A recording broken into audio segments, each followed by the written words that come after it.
slight chance of rain.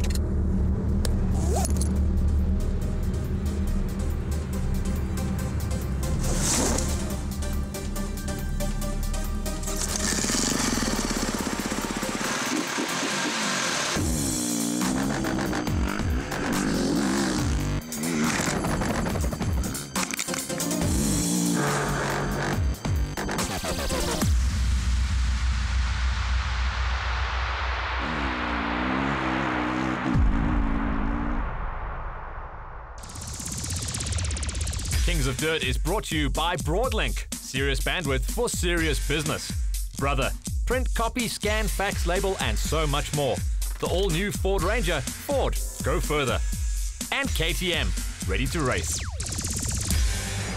On this week's episode, we take in highlights of the Enduro World Endurocross from the recently held AMID motorcycle show at Nasrec, as well as news from around the world.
The nice thing with Endurocross, it's like a combination between Enduro and Supercross, which is done in stadiums.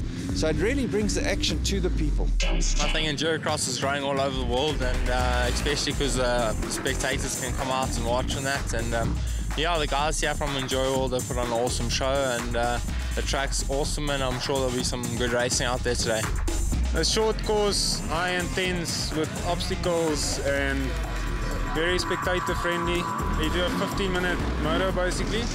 You do as many laps as you can. It's almost like motocross, but you got obstacles and tires and logs and rocks and sand and whatever you want to put in. And yeah, and there's a lot of crashing going on. Man-made obstacles in a closed arena. So yeah, it's interesting. It brings everyone's here, so it brings a lot of people out to come watch what we actually do. But yeah, it's just a complete different format of racing. Intensity is just like so much higher, and there's different elements that come into play, like arm pump, and you know, the obstacles change every lap. So yeah, it's definitely something different. A mixture between motocross and enduro riding. So enduro riding is obstacles, rocks, logs, that kind of stuff that you'll find on trails, out in the forest or whatever, and motocross is a track sport where you go and it's a short 1K little loop. And now what they've done, instead of making big jumps in that, you put logs and steel pipes and obstacles that the riders need to tackle in a short area, and it's very challenging. You know, it spikes your heart rate, and I think it's actually more challenging than doing a bush ride, for example. Oh, it's fantastic. It's a lot of fun. You know, the nice thing is we're bringing our sport to the public. Everybody's having a great time and getting ready for the main event later this afternoon.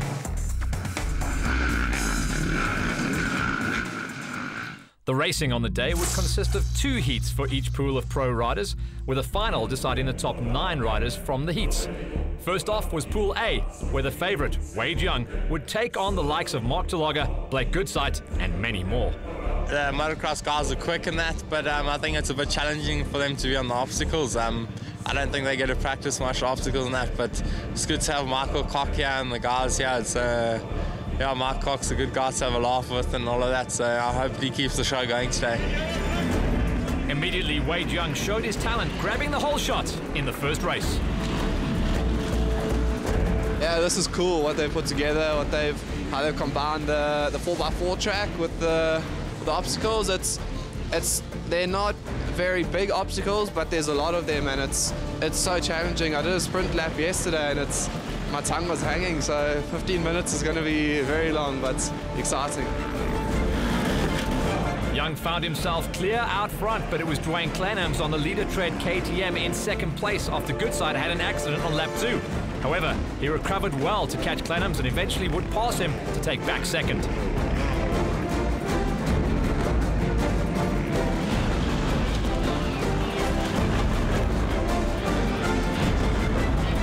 The battle continued right to the end for the second place, but way ahead at the finish line was Wade Young as he came to draw first blood on the day.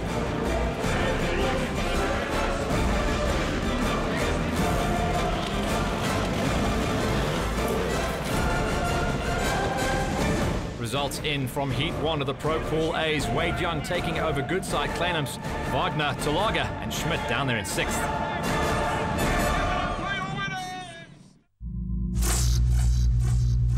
Pro Pool B had a wealth of talent too, with national off-road champion Kenny Gilbert and Enduro ace Travis Teasdale lining up against some top motocross boys such as Michael Koch and multiple trials champion Bruce Lariche.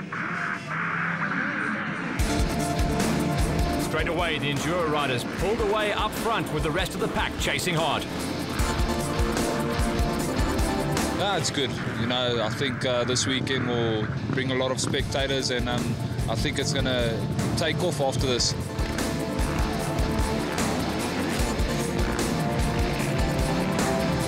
It's not going to happen, you know. They're better riders than me, and I'm just out here to learn, and maybe one day I can come compete. But for now, you know, I'm here for a bit of a hiding and a riding lesson. But hey, it's awesome, you know. Just here to represent my brand, Yamaha.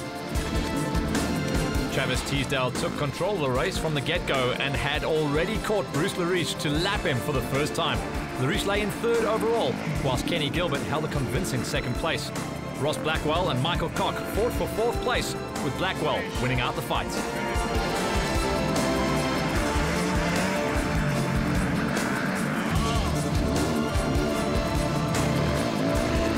So it was a first heat win for Teasdale on the brother KTM.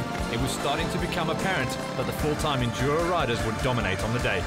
The results confirmation, Teasdale taking the win ahead of Kenny Gilbert, Lariche in 3rd ahead of Blackwell and Mikey Koch.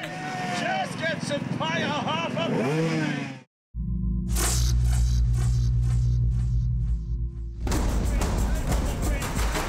Hey, it's motocross enduro. It's obstacles just thrown into one little arena and they're saying go. You know, I mean, first time riding Endurocross, it's a great experience. I mean, with the rain, they've watered the track down. It's really a nice ride, something different. Pool C had just as much talent to offer, and it was Brett Swanepoel who got the whole shot ahead of Scott Burberry. This is one of the best courses I've seen in a long time. They put more than I would have thought effort into the course, and it really looks awesome. More of a fun day, but I'd obviously like to win, so going for a win or podium, I'll be happy. Grant Ferrix, the motocross and supermoto champion, was getting taught a harsh lesson about Endurocross. Brett Swanepoel held his lead throughout the race to take victory ahead of Altus de Vet, who came back from down the order. Scott Burberry finished in 3rd, whilst Mark Garland, Tim Young and Grant Ferrix rounded off the results. Brett Swanepoel crosses the line right now.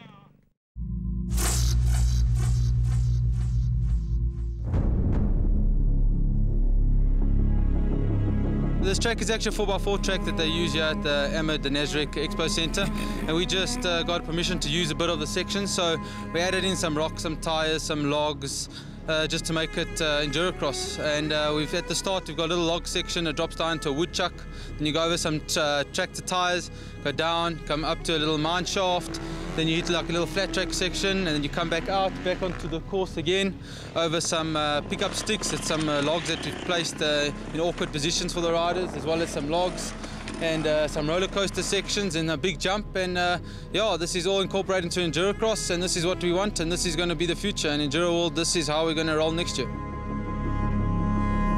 It's huge, Alan, and a lot of the the manufacturers and the sponsors were already tied up with a lot of cost involved in the AMID show and their displays inside the expo. So we had to try and scrounge up whatever sponsorship we could get. But Carl Erasmus from Enduro World really pulled the rabbit out of the hat and did a great job. And so did our course setter, Igor Valletta. He sets our EWXC courses. And some of the sponsors really came to the party and giving us TLBs and tires, leader tread, and a couple of the other guys. So a huge thanks to them. They made it all possible. But there wasn't just Endurocross on offer for the spectators. The crowd also enjoyed drifting, supermoto, FMX, and plenty of manufacturers' products to display the latest and greatest for everyone to enjoy.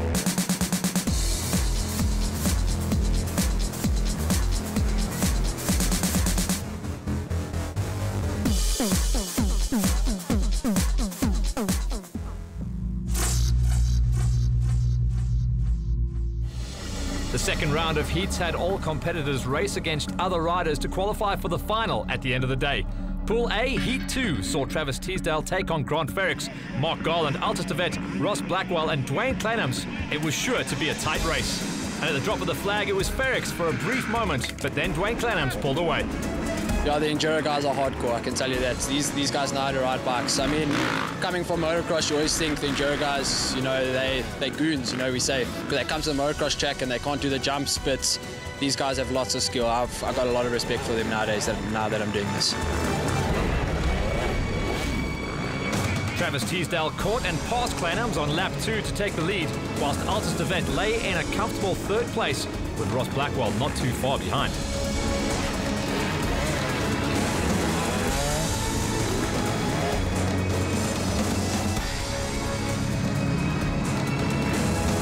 Going into the final stages of the race, Altus de Vet had caught up to the back wheel of Dwayne Clanhams, but was not able to make the pass, thus leaving the results looking like this. It was Travis Teasdale taking the win ahead of Clanhams, with de Vet, Blackwell, Ferrix and Garland rounding out the 6. Pool B Heat 2's lineup had the crowd on the edge of their seats as Blake Goodside, Brett Swanepoel, Tim Young, Lo Schmidt, Bruce Lariche and Mark Tulaga were all looking to take victory in the heats. It was neck and neck as Blake Goodside and Mark Tulaga went into the first obstacle, followed closely by Bretty Swanepoel. Through the next 2 laps, the lead swapped and changed on at least 4 occasions, with all top 3 riders having their turn at the front. But it was just then when it all went wrong for Tulaga, as he just about threw his bike away, giving the other 2 a huge gap now over the field. The motocross boys are always fast, and I think they struggle a bit on the tires and the real trialsy type of sections, and obviously we've been riding this for quite a lot more, so I don't know, it's so hard to predict. Endurocross is so unpredictable. You can be first the first lap and last on the second lap, so we'll see. There was a small flying adjustment to the front end of Swanepoel's bike, leaving Blake Goodside with a comfortable lead going into the final lap. Lo Schmidt held on to 4th place, just behind Timmy Young.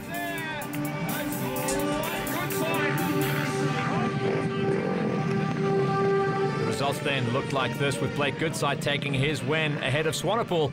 Timmy Young was there in 3rd ahead of Lo Schmidt, Lariche and Tulaga after launching his bike. The final heat of the day before the main event saw Mikey Koch take on Kenny Gilbert, Ryan Wagner, Scott Burberry and Wade Young.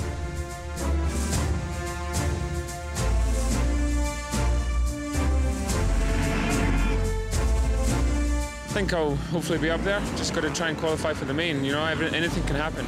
You know, you can have one rubbish lap and get caught in the tires or whatever and not qualify. So just keep it smooth and qualify, and then the last race, then you can put the hammer down. Scott Burberry held the lead on lap 1, but Kenny Gilbert came back to take the position away from him. But Wade Young was catching them both fast. It's good to have everyone out here supporting in that. Obviously, it's a big show in that, and There's a lot of people. I think it's good for all us riders, and we really appreciate everyone else coming to watch. The dice everybody had been waiting for was on as Young and Gilbert were in a mammoth battle for the lead. Young eventually making the move whilst Kenny Gilbert made a small mistake to lose precious ground. Enduro boys just have a lot of bike skill, you know, these tyres and logs, you know, they got a lot of bike skill, and I've got a lot to learn, but yeah, I respect them, you know, I've got a lot of respect for them. The results are ticking off, and a great victory for Young ahead of Gilbert, Burberry, Wagner and Mikey Koch rounding off the top 5.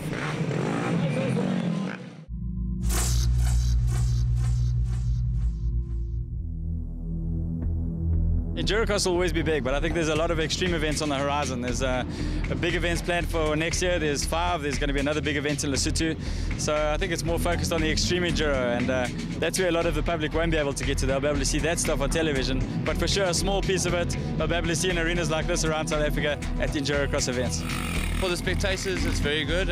They love it. They love to come and watch the guys and doing all the hard stuff and seeing guys fall and have a bit of a laugh. But I think it's very good, and I think if they make it bigger and they do a championship for it, I think it'll kick off on South Africa. And the basis, they're all the same. They all got obstacles and they all have their own challenges, and obviously each course designer has his own kind of way of wanting an obstacle and that. So I think every endurocross track has its own aspect of being a bit different, and yeah, this one looks challenging, and I think it's going to be hard to just keep on going fast and not making mistakes. No, it's good. You know, I think this weekend will bring a lot of spectators, and I think it's going to take off after this. I think it would be great.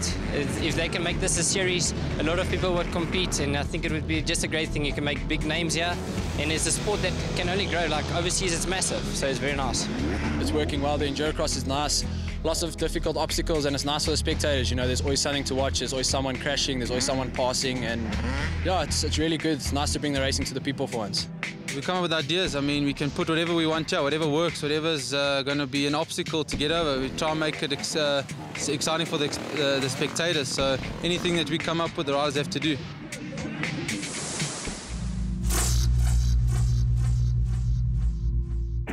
The other class on the day was the expert class, and Hein van Niekerk, Carl Flanagan, Dallin Hall, Damien Scott, Dean Lindsay, Bryce Van Heerden and Brandon Petrie were lined up. Consistency, eh? And you don't have to. If you see someone behind you, you don't want to give up unless you're first. You have to keep your consistency. The experts finally got away to a really close start with a rather big off from Hein van Niekerk on the Rad KTM, leaving Carl Flanagan in the lead, closely followed by Dean Lindsay in second. Damien Scott crashed, hurting himself in the process, pushing him down to the back of the field. Flanagan was comfortable with his lead, but that almost changed when he got hung up in the logs. This left Dallin Hall and Dean Lindsay in a battle for second place. However, Hein van Niekerk was on the fight back to claim his podium spot.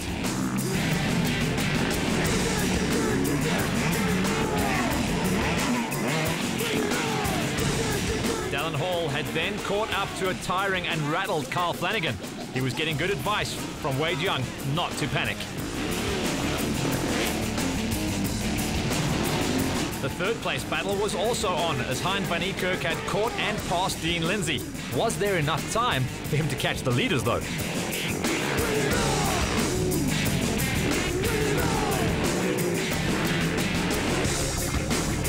Damien Scott was trying hard to fight his way back through the field after his early crash, but it was going to take a huge effort as he was a lap down.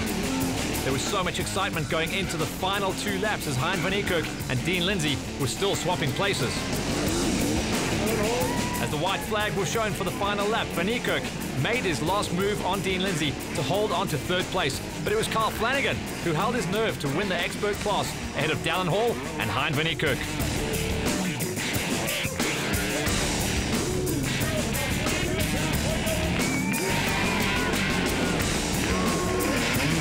It's something new. I wanted to try it always. It always looks fun. But you can't be a good rider unless you can do everything off-road, enduro and endurocross. So this was something new. I enjoyed it. It takes a lot on the body, but it's a lot of fun.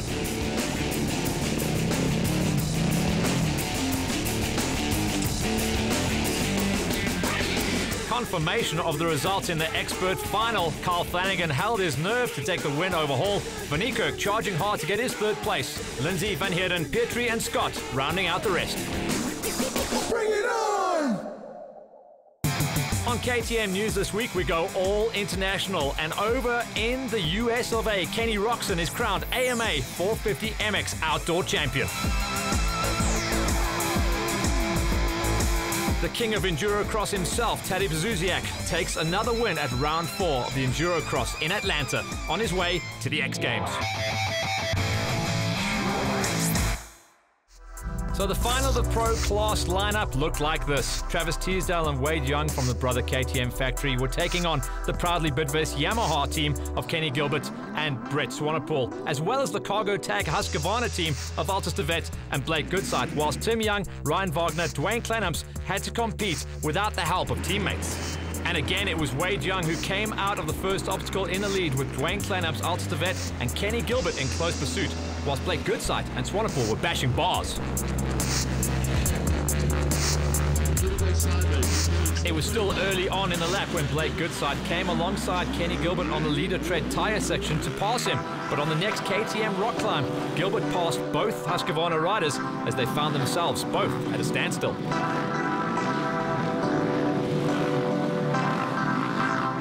After ironically getting hung up in the leader tread tyre section, Dwayne Clenhams lost his second place to Gilbert.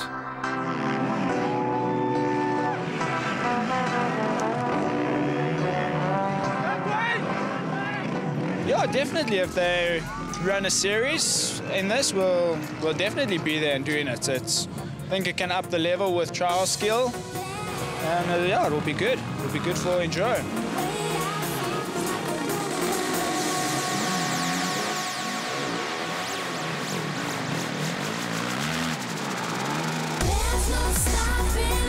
Young far out front, Blake Goodside set his eyes on getting into a podium position, and the fight was on to pass Clenhams.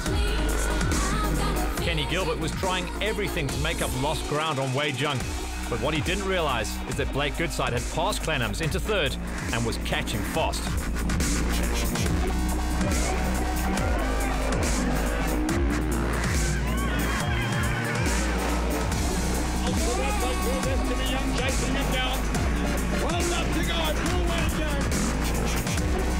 So going into the final lap, it was do or die for Goodside, and unfortunately for him, it didn't work out, as he might have pushed a little too hard, crashing in the process.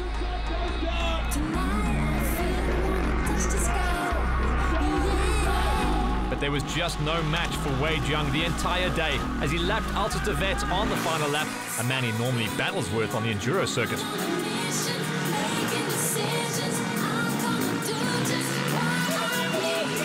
What a perfect day for the Brother KTM rider, and not even a small crash right at the end of the race could stop him from taking overall victory. Kenny Gilbert had made a last-ditch effort and ended up finishing only 5 seconds behind Young, with Goodside in third. And Travis Teasdale bucking the Bronco as he pushed all the way to the wire.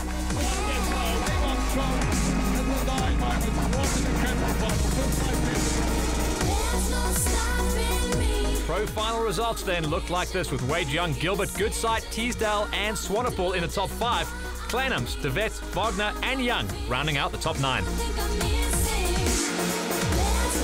It was awesome. Kenny Gilbert rode well, kept me consistent and kept me on my toes the whole time, and yeah, I just enjoyed it. Well done to Enduro World for the awesome setup and that, and they put a lot of effort into the track, and yeah, it was an awesome race. Got a good start in the final and managed to just keep it there the whole race. Yeah, we just checked out to begin with, and then I tried to just hang with him for a bit, and then we both got into back markers, so that became part of the race as well. But yeah, I managed to come in second behind Wade, and I'm happy with that. Wade rode really well and everyone else was riding well, so it's Endurocross, anything can happen. I didn't have the greatest of finals, got a bit of a bad start, and just had to fight hard and got a podium. I'm not happy with it, but obviously I like to win, but it's good. I'm here, I'm safe. My Cargo Tag Husqvarna is on fire today, and I couldn't have done it without my pits, my team. Thank you. Looking forward into the calendar of events for the month of September. On the 6th, round 5 of the Liquorland National Enduro Championships, Winterberg in the Eastern Cape. On the same weekend, it's regional, junior and senior off-road from Veldrift in the Western Cape. The week after that, the 12th of September, regional off-road from Barberspun in the Northwest. And the day after that, 13th of September, regional motocross Zone 7 in the Western Cape. This week's episode was brought to you by Broadlink, serious bandwidth for serious business. Brother, print, copy, scan, fax, label, and so much more. KTM, ready to race. And the all-new Ford Ranger. Ford, go further.